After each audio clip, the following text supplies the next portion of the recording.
네, 다양한 경제 소식 살펴보도록 하겠습니다. 오늘은 서은숙 상명대학교 경제금융학부 교수와 함께하도록 하겠습니다. 교수님 어서 오십시오. 네, 안녕하세요. 네. 역시 미국이 촉발한 이 관세 분쟁 여전히 진행 상황은 별로 없고 시끄럽기만 한 것 같습니다. 네. 트럼프가 EU와 멕시코에 상호 관세 30% 부과를 발표를 했다. 지금까지 상황을 보면은 적대국들에는 오히려 뒤로 물러서는 모습을 보이고요. 동맹국 우호국 쪽에 오히려 강한 이런 관세를 부과하는 모습. 이런 것들은 뭘로 봐야 됩니까? 일단 이제 트럼프 행정부의 관세 부과 전략을 우리가 이제 한번 보면은 지금까지 계속 반복적으로 봐왔지만 일단 그 전형적으로 압박과 협상 이걸 계속 반복하는 이걸 통해 가지고 목표를 달성하겠다라고 하는 의지를 굉장히 강하게 지금 이제 보여주고 있는 거잖아요. 그래서 그러니까 EU와 멕시코에 대한 30%의 이제 고율 관세의 경우도 협상력을 좀 높이고 그다음에 더 많은 양보를 끌어내기 위해서 굉장히 이제 강하게 그 처음부터 이렇게 전략을 이제 쓰고 있는 것 같은데요. 특히 이제 협상 시한을 굉장히 짧게 잡았잖아요. 8월 1일부터 시행하겠다. 그래서 이게 이제 긴장감을 굉장히 높이는 전략이거든요. 그러면서 상대국이 이제 미국의 요구를 이제 받아들이도록 좀 유도하는 전략을 좀 쓰고 있고요.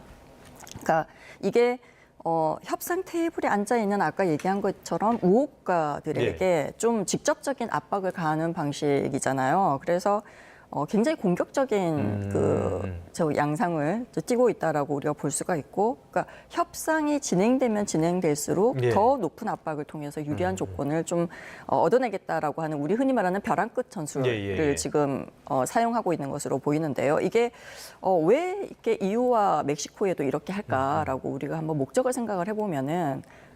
이 트럼프의 기본 전략주의 중 하나가 다자주의 협상을 좀 지향을 하고 그다음에 개별 협상을 원하잖아요. 그러면서 이제 협상력을 좀 극대화하는 게 이제 트럼프의 전략 중에 하나라고 볼 수가 있는데 EU는 대표적으로 우리가 흔히 말하는 다자적 협상 파트너란 말이에요. 그러니까 개별 회원국들이 굉장히 다양하게 있잖아요. 그래서 회원국들 간의 좀 분열을 유도해서 각각 개별 협상을 좀 얻어내도록 압박하는 그러한 전략을 선호를 합니다. 그래서 이제 이렇게 했을 때 원하는 바는 뭐 명확하죠. 계속 반복했지만 보호무역주의의 결과 본인들의 제조업을 보호하고 그다음에 실업률을 줄이겠다라고 하는 게 굉장히 이제 크죠. 그래서 특히 이제 멕시코 같은 경우에는 자동차 산업으로서 미국의 굉장히 중요한 파트너 중에 하나란 말이에요. 근데 높은 관세를 매기는 이유 중에 하나가 멕시코에서 미국으로 이제 수출되는 제품의 비용을 결국은 높이게 되는 거죠. 근데 이렇게 되면은 미국 기업이 공급망을 국내로 이제 이전해라라고 하는 게 굉장히 강하고요. 그래서 미국 내에 좀 생산을 확대하도록 압박하는 그러한 전략으로 볼 수가 있습니다. 그는 이제 명확하게 그 전략을 유도하기 위해서 지금 멕시코에는 그렇게 하고 있는 거고요. 뭐 이게 이렇게까지 해야 되나라는 생각이 우리 굉장히 많이 들잖아요. 근데 결국은 지금 지지층을 좀 결속을 하고 정치적인 이유가 굉장히 강한 것 같아요. 지지층을 좀 결속을 하고 그다음에 뭐 본인이 선거 공약을 실천하기 위해서 실제로 행동에 옮기고 있고 이걸 굉장히 강하게 좀 보여주는 그러한 의도가 있다라고 우리가 볼 수가 있겠죠. 그런데 지금까지 상황을 보면은 7월 8일에 하겠다 그랬다가 8월 1일로 물러서고 계속 물러서는 모습을 보여주고 있는데 별로 트럼프의 이런 전략이 효과를 보지는 못하고 있는 것 같거든요. 그런데 사실 상대국도 그거는 마찬가지입니다. 당황스럽게 마찬가지입니다. EU가 또 한 발 물러선 것 같은데 이유가 뭘까요? 그러니까 EU는 사실 어떻게 보면 미국하고 상호 간에 굉장히 무역과 투자를 많이 하고 있는 파트너들이에요. 이게 굉장히 깊게 얽혀 있는 나라들이죠. 그래서 사실 어떻게 보면 EU가 보복 관세를 시행하겠다라고 해서 시행을 하잖아요. 그러면 실질적인 피해를 본인들도 받게 되는 상황이 발생을 하는 거죠. 그래서 특히 이제 EU의 주요 산업 중에 자동차, 농업, 철강 뭐 이런 부분에 대해서는 피해가 굉장히 크게 예상을 우리가 하고 있거든요. 그래서 결국 보복 관세가 자국 경제에도 타격을 주는 좀 양날의 검 같은 그러한 점이 이제 어떻게 보면은 본인들 입장에서 굉장히 부담으로 이제 작용을 한다라고 볼 수가 있고요. 특히 이제 미국은 EU의 굉장히 중요한 수출 시장 중에 하나입니다. 그래서 없어서는 안 될 시장이라고 볼 수가 네네네. 있죠. 우리나라도 마찬가지 그쵸. 상황인데 그래서 그리고 이제 EU는 개별 회원국마다 미국하고의 이해관계가 조금씩 다 달라요. 그래서 어떻게 보면 내부적으로 굉장히 다양한 이견이 존재를 하거든요. 예. 그래서 EU 입장에서는 우리가 이제 흔히 EU 정도면 굉장히 강력하게 좀 협상 그 카드를 갖고 오지 않을까라고 생각을 하고 있지만 이런 내부 갈등 때문에 굉장히 빠르고 단일화된 어떤 강경한 대응 전략을 하기가 예. 힘들다. 근데 상대적으로 트럼프는 이걸 알고 있죠. 그리고 트럼프 행정부는 좀 어떻게 보면은 그 트럼프를 중심으로 해가지고 비교적 일관된 압박 전략을 계속 예. 구사를 하고 있고요. 그래서 굉장히 이제 EU 입장에서는 굉장히 뾰족할 수가 없는 그러한 예. 그래서 이제 한 발 물러서는 그런 거를 보였고요. 특히 EU 경제가 지금 굉장히 안 좋아요. 예, 예. 경기 침체가 굉장히 상당한 상황이고요. 그래서 어떻게 보면은 미국과의 전면적인 무역 전쟁 자체가 EU 경제를 더 침체 상황으로 갖고 갈 수 있다라고 판단을 했기 때문에 이러한 좀 극단적인 상황을 예. 좀 미루자, 시간을 벌자라고 네네네네. 하는 게 좀 있는 것 같아요. 그리고 이러한 과정에서 어떻게 보면은 미국 내에 또 여론 자체가 결국은 이제 미국도 이렇게 관세를 부과시키게 되면 미국 경제도 반드시 좋은 건 아닌 거거든요. 그렇죠. 네, 그래서 예. 이 여론이 트럼프의 좀 의견을 좀 완화시킬 수 있도록 그러한 좀 전략도 같이 갖고 가고 있는 것 같은 것으로 보입니다. 뭐 당장 네. 내년 중간 선거 때 공화당이 굉장히 어려울 거다 네. 이런 전망이 나오고 있기 네, 때문에 맞습니다. 네. 이런 것들도 많이 보고 있는 것 같습니다. 네. 조금 전에 우리나라 말씀을 해주셨는데 사실 미국 역시 미국이 굉장히 중요한 시장인 거는 우리도 마찬가지거든요. 네, 네. 이런 상황 속에서 상반기에는 수출 실적이 괜찮았는데 네. 하반기가 좀 우려된다 이런 목소리가 나와요. 당연히 이제 고율 관세 부과 가능성이 굉장히 높아지고 있고 예. 어쨌든 시간이 지나면서 이게 이제 시간을 정해놨기 때문에 그다음에 글로벌 무역 긴장이 계속 지속되고 있는 상황이잖아요. 예. 그러니까 우리가 보면은 주요 산업이 자동차, 철강, 반도체 뭐 이런 부분들인데 수출이 타격을 받을 수밖에 없죠. 사실 1월부터 5월까지는 뭐 좋지는 않았고요, 예. 수출이. 근데 6월에 이제 반도체, 선박 뭐 이런 부분에서 좀 수출 증가율이 좀 회복이 되면서 상반기에는 한국의 수출 실적이 비교적 양호한 상태를 예. 보였지만 하반기에는 좀 어려울 것이다. 수출에 타격을 받을 것이라고 보고 있고요. 어쨌든 글로벌 공급망에 이제 미국의 관세 충격이 좀 연쇄적으로 영향을 미칠 거예요. 그렇게 되면서 원자재 가격이나 운송비 상승이 추가 비용 부담으로 발생할 수밖에 없는 상황이거든요. 이거는 예. 기업 실적에 굉장히 또 악화를 갖고 오는 상황으로 연결이 될 것 같고요. 특히 이제 우리나라에서 볼 때는 EU랑 미국이랑 중국이 전부 다 주요한 그 경제 그 파트너란 말이에요. 예. 수출 대상국인데 EU 경제가 현재 경기 침체를 굉장히 심각하게 지금 겪고 있고 그다음에 중국도 경제 회복세가 우리가 생각하는 것만큼 지금 네. 빨리 회복이 되지 않은 상태잖아요. 이 말은 뭐냐면은 수출 실적이 좋아지기가 좀 어려운 그런 글로벌 환경에 지금 놓여 있다라고 볼 네. 수가 있겠죠. 네. 알겠습니다. 우리도 굉장히 어려운 상황. 그래서 이제 좀 어떻게 보면은 수출 의존도를 네. 조금 그 미국과 중국과 EU에서 좀 다변화시킬 필요가 있어요. 이건 이제 중장기적으로 지금 협상을 네. 계속하되 중장기적인 전략 차원에서 뭐 아세안이라던가 아니면 중남미, 뭐 중동 이런 네. 신흥 시장을 계속 개척하는 전략들을 써야 될 필요가 있습니다. 그리고 이제 첨단 산업이나 기술 위주의 산업들은 네. 부가가치가 높도록 어떻게 보면은 기술 초격차 전략을 계속 지속하도록 하는 게 굉장히 중요한 중장기 전략으로 우리가 생각을 해야 된다고 봅니다. 알겠습니다. 아세안 뭐 굉장히 큰 시장이 될 네. 테니까요. 이런 쪽도 잘 봐야겠고요.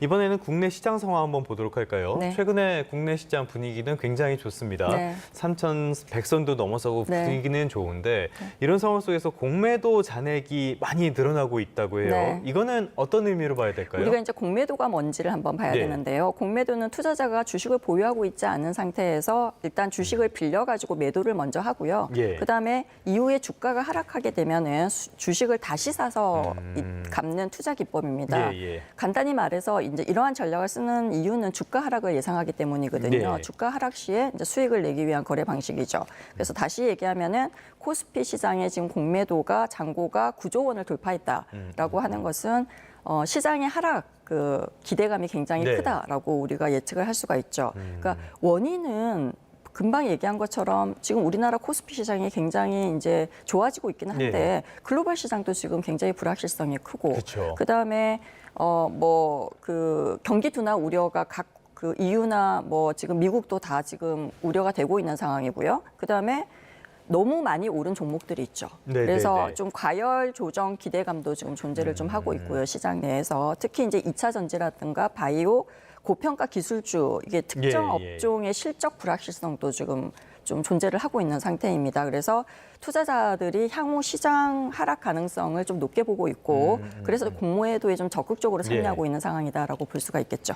단기에 너무 오르다 보니까 네. 그런 목소리가 나오는 것 같긴 한데 네. 여전히 뭐 방향성 자체는 좋은 방향성으로 가고 있긴 하고요. 네네.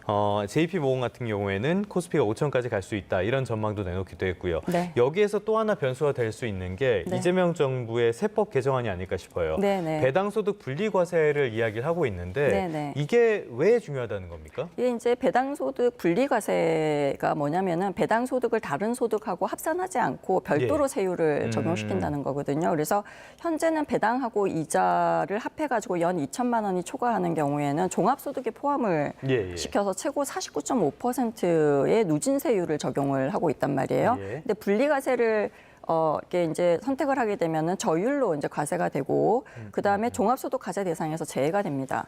이게 자본시장 활성화와 투자 유도를 위해서 이제 선택한 그 예. 정책이라고 볼 수가 있고요. 좀 긍정적인 효과가 기대가 되고 있기는 하지만 또 한편으로는 어떻게 보면은 과세 형평성 차원에서 부자 감세 논란 아, 그렇죠. 네, 예, 이게 예. 발생할 수도 있고요. 그게 이제 뭐 아까 얘기한 것처럼 특히 이제 배당 3억 원 초과 구간에서는 최대 27.5%까지 감세 효과가 발생하거든요. 예. 그러다 보니까 고소득, 뭐 대주주에게 혜택이 좀 집중되는 거 아니냐라는 우려가 있어요. 그래서 정부 입장에서는 이게 이제 투자 활성화와 결국은 예. 장기적으로 봤을 때 경제 성장을 촉진시키는 굉장히 중요한 그 시장 주식시장이 네. 자금을 조달하는 그 통로이기 때문에 그런 부분에서 중요한 역할을 좀 강조를 하면서 얘기를 설득할 필요가 좀 있다라고 보여집니다. 역시 부자 감세, 세수 감소 이런 네. 문제가 있을 것 같네요. 네, 네. 자, 끝으로 이거 하나만 살펴보도록 하겠습니다. 네. 요즘 날씨가 굉장히 네. 더워서요. 이게 네. 물가에도 직접 영향을 미치고 있는 것 같아요. 네, 우리 이제 히트 인플레이션이라고 부르는데요. 그러니까 이제 폭염 등 이제 기후 변화가 농축산물 가격을 올린다는 의미로 이제 히트 인플레이션이라고 부르고요. 한국은행 보고서에 따르면은 사실 기온이 1도 정도 오르게 예. 되면은 농산물 가격이 평균 0.4에서 0.5%포인트 오른다라고 하는 보고도 지금 되고 있거든요. 그래서 이번 폭염의 영향이 결코 가볍지 않을 것이다라고 하는 거고요. 그러니까 폭염하고 장마로 인해서 일단 이게 좀 굉장히 심하다라고 하면은 나타나는 현상 중에 하나가 농산물 출하량이 줄어들 수밖에 없고요. 이제 공급이 줄어드는 거죠. 그 다음에 특히 이제 초복이 있었잖아요. 그 수요 증가로 예. 닭고기 등의 수요가 굉장히 커지기 때문에 이제 수요가 커지다 보면 또 가격이 급등할 수밖에 없는 상황이잖아요. 그래서 이게 이제 매해 그 기후 변화로 인해서 좀 반복되는 그러한 상황이 아닐까라고 생각이 듭니다. 그래서 결국은 이제 이러한 폭염이나 이런 상황 때문에 이제 물류나 유통 비용이 증가를 하게 되고 이전부터 이러한 문제 때문에 기존에 이제 우리가 비축 재고를 좀 해놨거든요. 예. 이것도 굉장히 우리가 예상하지 못했던 더 더운 현상 때문에 이게 소진이 굉장히 빠르게 나타나면서 가격 상승이 좀 가속화되었다라고 우리가 볼 수가 있죠. 네. 기후 변화는 현실인데 네. 당장 트럼프 행정부부터 이 기후 위기를 부정하고 네. 있어서 걱정이 네. 굉장히 큽니다. 네, 그렇습니다. 지금까지 상명대학교 서은숙 경제금융학부 교수와 함께 다양한 경제 이슈들 진단해봤습니다. 오늘 말씀 잘 들었습니다. 네, 감사합니다.